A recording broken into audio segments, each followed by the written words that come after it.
ஈரானுக்கு எதிராக அமெரிக்காவோட விமானப்படை நேற்று நள்ளிரவு நேரத்தில் ஒரு தாக்குதல் நடத்துனாங்கன்றது போன பதிவில் நம்ம பார்த்துருப்போம்.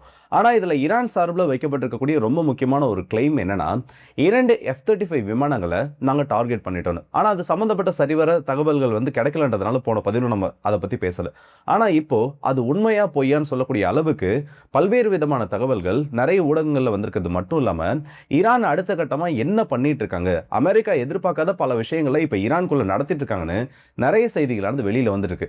எல்லாம் என்னப்பா ஈரான் பக்கமே பார்த்துட்டு இருக்கீங்க, இங்க நான் ஒருத்தர் இருக்கன்றதே மறந்துறீங்களான்னு சொல்லிட்டு திடீர்னு பார்த்தோன்னா ரஷ்யா ஏகப்பட்ட அறிவிப்பு, குறிப்பா டைரக்டாவே இதுக்கப்புறம் நீ உக்ரைனுக்கு சப்போர்ட் பண்ணிட்டு இருந்தனா என்ன பிரச்சனைகள் வரப்போகுதுன்ற மாதிரி நேரடியான வார்னிங்ஸ் கொடுக்க ஆரம்பிச்சிட்டாங்க. ஸோ இது சம்பந்தப்பட்ட அத்தனை செய்திகளையும் இந்த ஒரு பதிவில் பார்த்துடலாம். ஸோ வாங்க வீடியோக்குள்ள போயிடலாம். நான் உங்கள் யாருக்கு இது தான் புக்ஷ் வழங்கும் டிபி ட்ரெண்டிங்ஸ்.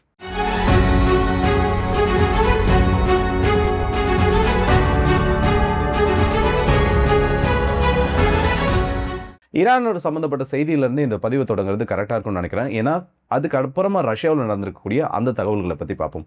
முதல்ல இந்த ஸ்ட்ரைக் நடந்து முடிஞ்சதுக்கப்புறம் ஈரானுக்குள்ள பல இடத்துல மக்களோட பேரணி நடந்துட்டு இருக்கு. என்னன்னா இதை நம்ம ரொம்ப உன்னிப்பாக கவனிச்சாகணும். ஏன்னா இந்த யுத்தம் தொடங்குறதுக்கு முக்கியமான காரணமாக சொல்லப்பட்டதே மக்கள் எழுச்சி, மக்களோட போராட்டம் தான். ஈரானோட அரசாங்கம் சரியில்லை, ஈரானோட அரசு மக்களுக்கு எதிராக இருந்துட்டு இருக்கு, ஈரான் தன்னோட மக்களே கொண்டுட்டு இருக்காங்க, 30,000 நபர்களை கொண்டுட்டாங்க, 35,000 நபர்களை கொண்டுட்டாங்கன்னு அது சம்பந்தப்பட்ட செய்திகள் எல்லாமே வெளியில வந்துட்டு இருந்தது. அமெரிக்கா ஈரானை தாக்குனதுக்கும் முழுமுதற் காரணமா சொன்னதே அதுதான், ஈரானோட மக்களுக்கு நாங்கள் சுதந்திரத்தை வாங்கி தரப்போறோம்னு.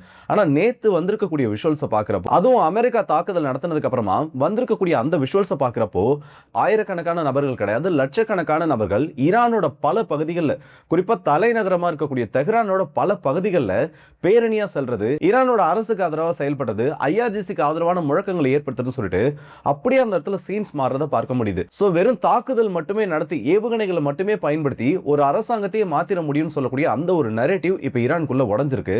அமெரிக்கா இன்னும் தாக்குதல் நடத்த அரசுக்கு ஆதரவான மனநிலைமை தான் அங்க ஈரானுக்குள்ள உருவாகிட்டு இருக்கு. இப்ப நடக்கக்கூடிய அந்த பேரணி, இப்ப நடக்கக்கூடிய ஊர்வலங்கள், இது எல்லாமே இந்த ஒரு விஷயத்தை வெளியில தெளிவா காமிக்குது. F-35 பத்தி பார்க்கணும்னா, ஈரான் சார்பில் கிளைம் பண்ணப்பட்ட அந்த ஒரு தகவல் இப்போதைக்கு ஃபேக்கான ஒரு செய்தியா வெளியில வந்திருக்கு. என்னன்னா ஈரான் அந்த இடத்துல F-35 டார்கெட் பண்ணிட்டோம், எங்களோட ரேடாருக்குள்ள நாங்க F-35 கொண்டு வந்துட்டோம்ன்ற மாதிரி செய்திகளை வெளியிட்டாங்க. ஆனா அதுக்கான சப்போர்ட்டிங் எவிடன்ஸ் எதுவும் இப்போ வரைக்கும் கிடைக்கல. அண்ட் அமெரிக்கா நேற்று நள்ளிரவு நடந்த அந்த ஒரு ஸ்ட்ரைக்ல F-35 பயன்படுத்தினதா இப்போ வரைக்கும் உறுதிப்படுத்தப்பட்ட தகவல்கள் எதுவும் இல்லை. F-15 மற்றும் F-18 போர் விமானங்களை பயன்படுத்தியிருக்காங்க. ஒருவேளை அந்த விமானங்கள் ஈரானுக்குள்ள நுழைஞ்சிருந்தா அதை ஈரான் டார்கெட் பண்ணியிருக்கிறதுக்கான சான்சஸ் இருக்கு. ஏன்னா ஈரானோட surface to air missile system activate பண்ணப்பட்டிருக்கு, அது எங்கேஜும் பண்ணிருக்கு. ஒரு MQ-9 ரீப்பர் ட்ரோன் சுட்டு வீழ்த்தப்பட்டிருக்கு, இன்னொரு MQ-RC ட்ரிட்டன் ட்ரோன் டார்கெட் பண்ண ட்ரை பண்ணப்பட்டு அது 107 தப்பிச்சிட்டதா சொல்றாங்க. இன்னும் சில இடத்துல பார்த்தோன்னா 2 F-18 போர் விமானங்களை சுட்டு வீழ்த்த முயற்சி பண்ணதாகவும், மேன்ஃபேட் சிஸ்டம்ஸை பயன்படுத்தி அதை அவங்களோட டார்கெட் லாக்குள்ள கொண்டு வந்ததாகவும் சொல்றாங்க. F-35 நேற்று அமெரிக்கா ஆல்மோஸ்ட் பயன்படுத்தியதுக்கான சான்சஸ் ரொம்ப கம்மி. ஏன்னா லிமிட்டடான ஸ்ட்ரைக் தான் நடத்திருக்காங்க, அதுவும் 3 இடத்துல தான் தாக்குதல் நடந்திருக்கு. ஸோ அப்படி இருக்கப்போ லாங் ரேஞ்சில் இருந்து அவங்களால மிசைல்ஸ் ஃபயர் பண்ணி இது தாக்குதல் நடத்த முடியும். ஈரானுக்குள்ள நுழைஞ்சு அடிக்கணும்ன்ற ஒரு அவசியம் கிடையாது. ஸோ இந்த இடத்துல ஈரான் F-35 டார்கெட் பண்ணியிருக்காங்க, அந்த வாய்ப்புகள் ரொம்ப ரொம்ப கம்மி, இல்லை நடந்திருக்காத ஒரு விஷயமா கூட இருக்கலாம். மேபி அவங்க கிளைம் பண்ணக்கூடிய அந்த 2 விமானங்கள் F-15 இல்லை F-18 இருக்கிறதுக்கான சான்ஸ் இருக்கு. இப்போதைக்கு இது ரொம்ப முக்கியமான ஒரு அப்டேட்டாக வந்திருக்கு. அண்ட் நிறைய AI எடிட்டட் வீடியோஸை பார்க்க முடியுது. நிறைய இந்த மிடில் ஈஸ்ட்ல இருக்கக்கூடிய நாடுகள், ஈரானுக்கு எதிராக செயல்படக்கூடிய அந்த நபர்கள் எல்லாம் ஈரானோட பேசஸ் காலி பண்ணிட்ட மாதிரி, முஸ்தபா கமீனி அவர்கள் இறந்துட்ட மாதிரி நிறைய AI பதிவுகளை போட்டுட்டு இருக்காங்க. இன்னும் சில ஈரானோட ஆதரவாளர்கள் என்ன பண்றாங்கன்னா, அமெரிக்காவோட ஏர்கிராஃப்ட் கேரியர் காலி பண்ணிட்ட மாதிரி F-18 டைரக்ட் மேல அந்த டெக்ல இருக்கப்போ அதன் மீது ஈரானோட ஏவுகணை தாக்குதல் நடக்கிற மாதிரி நிறைய ஃபேக்கான வீடியோஸ் இந்த இடத்துல சர்க்குலேட் ஆயிட்டு இருக்கு. AI ரொம்ப மோசமான ஒரு கட்டத்தை எட்டிருச்சு. எது உண்மை எதுன்னு பொய்ன்னு கண்டுபிடிக்க முடியாத அளவுக்கு அந்த வீடியோஸ் ஆனது இருந்துட்டு இருக்கு.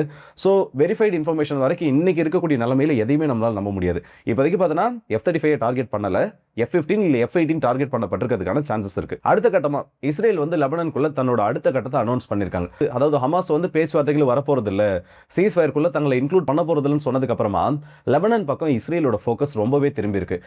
கடந்த ஒரு நாள்ல மட்டும் இஸ்ரேல் லெபனானுக்குள்ள நடத்தின தாக்குதல்ல 30க்கும் அதிகமான நபர்கள் இறந்திருக்காங்க, பெண்களும் அடக்கம்.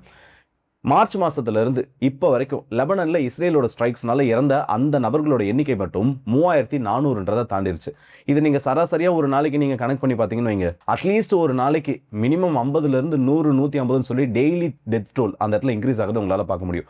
ஏற்கனவே இஸ்ரேலோட பாதுகாப்புத்துறை அமைச்சரின் மீதும் இஸ்ரேலோட பிரைம் மினிஸ்டர் மீதும் ஏகப்பட்ட மனித உரிமை ஆணையத்தோட அந்த நோட்டீஸ் ஆனது பெண்டிங்ல இருந்துட்டு இருக்கு.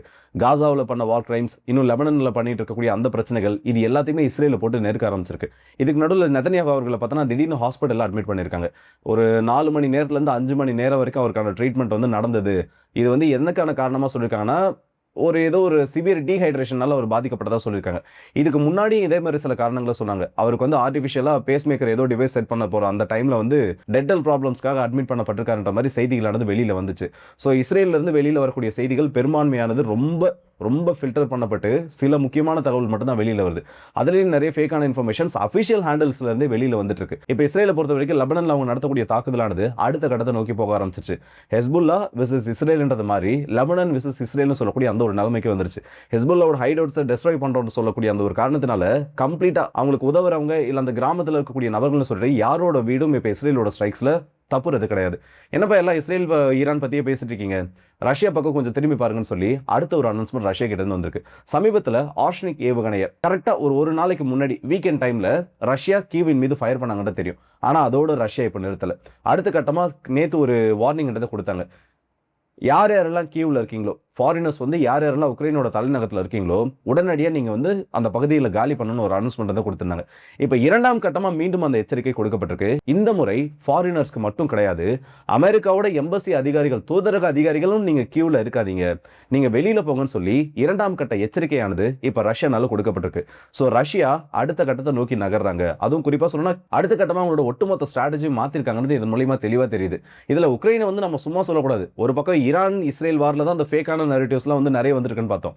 ஆர்ஷனிக் மிசைல் ஸ்ட்ரைக் கீவ்லயே நடக்கல, ரஷ்யா ஃபயர் பண்ண மிசைல் வந்து கீவ்லயே விழல, ரஷ்யா ஆக்குபை டெரிட்டரியிலே பல இடத்துல விழுந்துருச்சுன்னு சொல்லி அவங்களும் ஏகப்பட்ட நரேட்டிவ்ஸை செட் பண்ணிட்டாங்க. இதுல நல்லா கவனிச்சு பார்த்தோன்னு வைங்க, இந்த ரஷ்யாவுக்கு அப்போஸ் பண்ணக்கூடிய அந்த நரேட்டிவ்ஸை செட் பண்ணுறது மோஸ்டா இந்த பிரிட்டன், யூரோப்பில் இருக்கக்கூடிய பிரிட்டன் பேஸ்ட் அக்கௌண்ட்ஸாக தான் இருக்கு. இதில் சில துருக்கியோட ஹேண்டல்ஸும் பயன்படுத்தப்படுறதை பார்க்க முடியுது. கிளாஷ் ரிப்போர்ட் போன்ற பல்வேறு தரப்புகள்ல இருந்து இந்த ஒரு நரேட்டிவ் செட் பண்ணிட்டு இருக்காங்க. இது இப்போ மட்டும் இல்லை, இதுக்கு முன்னாடி பல காலமாக நடந்துட்டு இருக்கு. இப்போ இன்னும் கொஞ்சம் அதிகமாக பண்ணிட்டு இருக்காங்கன்னு சொல்லலாம். ஆர்ஷனிக் மிசைல் ஸ்ட்ரைக் கீவ்ல நடந்தது உண்மை. அதன் மூலியமா ஏற்பட்ட பாதிப்புகள் என்னன்றதை இப்போ வரைக்கும் உக்ரைன் அனௌன்ஸ் பண்ணல. அண்ட் ரிப்பீட்டடா இந்த மாதிரி ஃபர்தர் ஸ்ட்ரைக்ஸ் நடக்க போகுதுன்றதை ரஷ்யாவோட இந்த ஒரு அனௌன்ஸ்மெண்ட்ல இருந்து நம்மளால தெரிஞ்சுக்க முடியுது. இதுக்கே ஆச்சரியப்பட்ட எப்படி, இதை விட இன்னொரு முக்கியமான விஷயமும் ரஷ்யா பண்ணியிருக்காங்க. நேத்து புதுசா ஒரு சட்டம் கொண்டு வரப்பட்டிருக்கு. புதின் அவர்கள், ரஷ்யாவோட அதிபராக இருக்கக்கூடிய புதின் அவர்களுக்கு எக்ஸ்ட்ரா பவர், அந்த கூடுதல் அதிகாரம் கொடுக்கப்பட்டிருக்கு. எதுக்குப்பா இந்த யுத்தம் சம்பந்தப்பட்ட முடிவுகள் எதுவும் எடுக்கிறதுக்கான்னு கேட்டீங்கன்னா கிடையாது. ரஷ்யாவோட குடிமக்கள் எந்த ஒரு நாட்டில் இருந்தாலும் அவங்கள அரெஸ்ட் பண்ண போறாங்க, இல்லை அவங்களுக்கு எதிராக லீகலி ஏதாச்சும் ஆக்ஷன் எடுக்கப்பட போகுதுன்னா அதை தடுக்கிறதுக்கு, ராணுவ நடவடிக்கை எடுக்கிறதுக்கும், சிறப்பு ராணுவ நடவடிக்கை எடுக்கிறதுக்கும் புதின் அவர்களுக்கு அதிகாரம் கொடுத்து இந்த ஒரு சட்டம் இயற்றப்பட்டிருக்கு. அது எப்படி பாசிபிள்? இப்போ அமெரிக்காவில் ஒரு ரஷ்யாவுக்கு பிரச்சனைனா இதை ரஷ்யா பண்ணிடுவாங்களான்னு பார்த்தோன்னா அதை பண்ணுறதுக்கான அதிகாரம் தான் கொடுக்கப்பட்டிருக்கு.